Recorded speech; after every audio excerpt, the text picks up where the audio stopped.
Pemirsa, puluhan pesilat WNI tawuran di Taiwan yang mengakibatkan satu orang meninggal dunia. Puluhan pesilat yang terbagi dalam dua kelompok ini bentrok di stasiun kereta api di Taiwan Barat.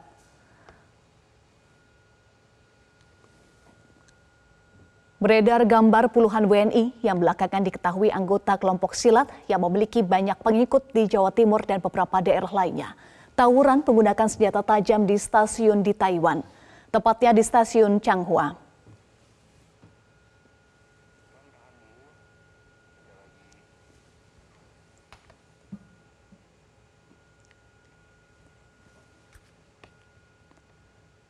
Akibat insiden ini, satu warga Indonesia asal Trenggalek, Jawa Timur meninggal dunia dan satu orang kritis akibat luka terkena senjata tajam dan puluhan lainnya ditangkap oleh petugas kepolisian setempat.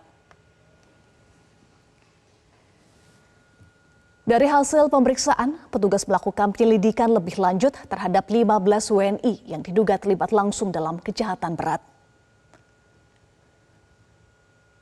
Kini 15 pelaku telah dipindahkan ke kantor Kejaksaan Distrik Changhua untuk menjalani penyelidikan lanjutan atas tuduhan pembunuhan, penyerangan, dan berpartisipasi dalam perkelahian yang mematikan. Sejumlah barang bukti yang disita petugas keamanan dari lokasi kejadian, antara lain yakni berbagai jenis senjata tajam, tongkat besi, dan juga obeng.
Terkait dengan informasi puluhan WNI yang bentrok di Taiwan yang menyebabkan satu orang tewas, juga sudah ada pernyataan dari Kementerian Luar Negeri Republik Indonesia yang menyatakan sebanyak 30 orang WNI terlibat dalam bentrokan maut dua perguruan silat di Taiwan. Dalam peristiwa itu, satu orang tewas. Seperti yang disampaikan oleh Direktur Perlindungan WNI dan BHI Kementerian Luar Negeri, Juda Nugraha, menyatakan bahwa perkelahian melibatkan 30 WNI, dan menyebabkan satu WNI meninggal serta satu WNI luka. Setelah menjalani perawatan di rumah sakit, satu korban luka pada tanggal 4 September dinyatakan sembuh. Juda juga menyatakan bahwa bentrokan itu terjadi pada 3 September 2023. Sementara itu, Kantor Dagang dan Ekonomi Indonesia atau KDEI di Taipei menerima informasi dari kepolisian Changhua adanya bentrokan sesama WNI di depan stasiun kereta api. Akibat bentrokan, kepolisian Changhua telah menetapkan 15 WNI sebagai pelaku. Saat ini berkas perkara telah disampaikan kepada Kejaksaan Distrik Changhua.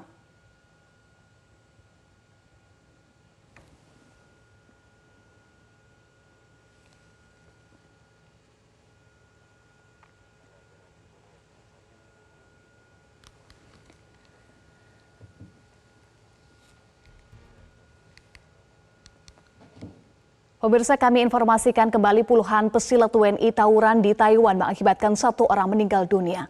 Puluhan pesilat yang terbagi dalam 2 kelompok ini bentrok di stasiun kereta api Changhua di Taiwan Barat. Yang Anda saksikan adalah gambar yang beredar bahwa puluhan WNI belakangan diketahui anggota kelompok silat memiliki banyak pengikut di Jawa Timur dan beberapa daerah lainnya tawuran menggunakan senjata tajam di stasiun di Taiwan. Akibat insiden ini 1 warga Indonesia asal Trenggalek, Jawa Timur meninggal dunia dan 1 orang mengalami luka akibat terkena senjata tajam.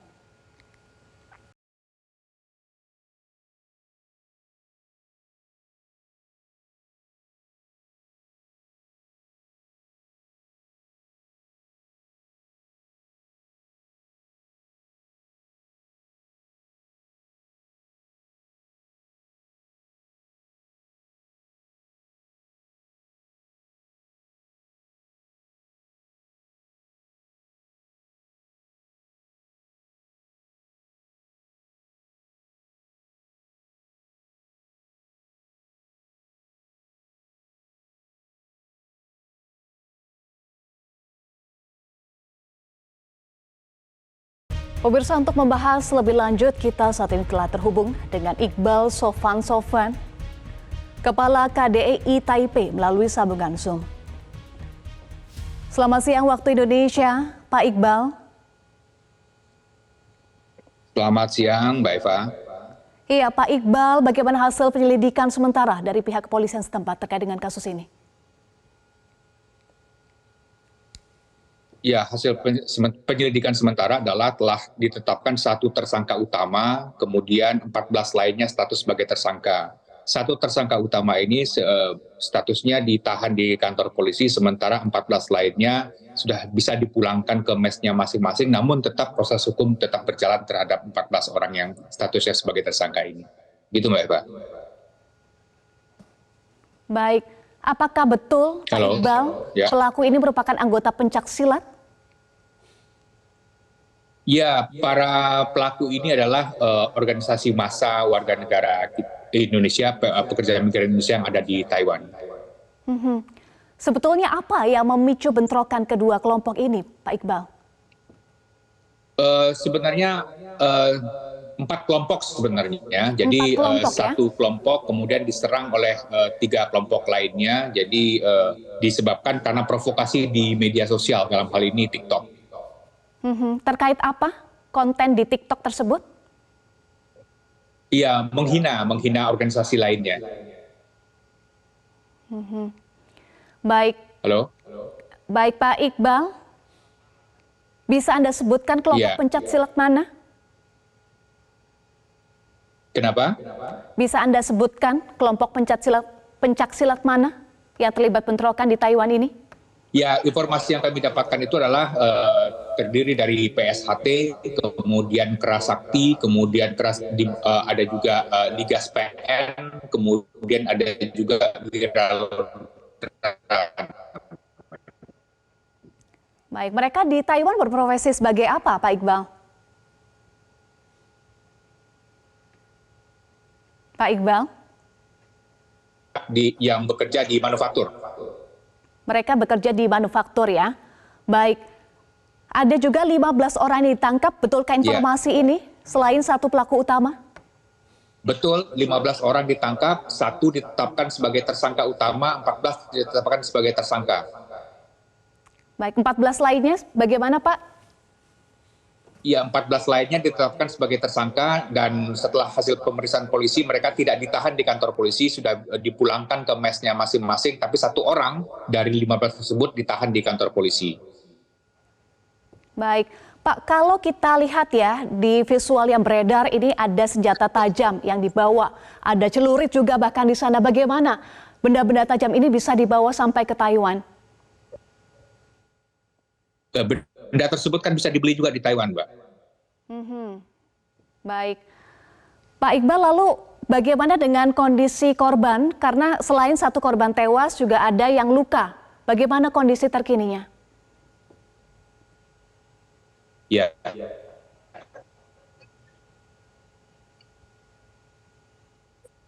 Pak Iqbal? Kondisi korban luka sudah keluar dari hari Senin yang lalu, langsung kembalinya.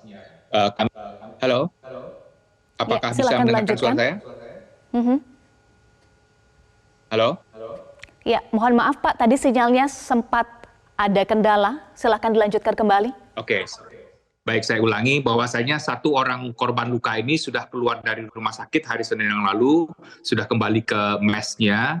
Kemudian hari ini juga kami dari tim KDI juga sedang menuju ke lokasi untuk berkunjung dan melihat keadaan korban, kemudian juga sudah berkomunikasi pula dengan korban yang tewas dengan keluarganya, akan segera kita siapkan mekanisme pemulangan jenazah, sementara menemuinya saat ini di lokasi yang bersangkutan, di mes yang bersangkutan. Kapan akan dipulangkan, Begitu, Mbak Pak? Eva? Baik, kapan akan dipulangkan, Pak Iqbal? Halo? Kapan akan dipulangkan satu korban Untuk proses tewas? pemulangan jenazah sendiri, ya, untuk proses pemulangan jenazah sendiri itu ada mekanismenya yang harus kita tempuh di Taiwan, yaitu ada visum, kemudian akan dikeluarkan surat dari kejaksaan sini, paling cepat biasanya itu dalam waktu 2 minggu. Nah, setelah itu baru kita bisa pulangkan jenazahnya ke Indonesia. Baik, belajar dari kasus ini, Pak Iqbal, apa yang akan dilakukan oleh KDI agar tidak ada kasus serupa? Ya, secara berkala, bukan hanya secara berkala, kami dari KDI setiap minggunya bahkan selalu menghimbau warga negara kita, terutama pekerja migran kita, karena di setiap hari Minggu pasti akan ada acara-acara yang diselenggarakan oleh pekerja migran. Kita selalu menghimbau untuk terus fokus keberadaan mereka di Taiwan, yaitu adalah bekerja, mencari nafkah bagi keluarga. Nah, selalu kita bilang untuk selalu menghindari konflik-konflik, apalagi yang menimbulkan konflik fisik gitu. Jadi itu selalu kita himbau setiap minggunya bahkan, gitu Mbak. Nah tentunya di hari ini juga kami dari KDI malam ini nanti jam 7 sudah akan bertemu dengan kepala organisasi, 4 kepala organisasi itu akan membahas langkah-langkah selanjutnya. Sambil di hari ini juga kami juga bertemu dengan pihak kepolisian setempat. Baik. Terima kasih Iqbal Sofyan, Kepala KDI Taipei sudah bergabung bersama kami di Metro Siang. Jelajahi cara baru mendapatkan informasi. Download Metro TV Extend sekarang.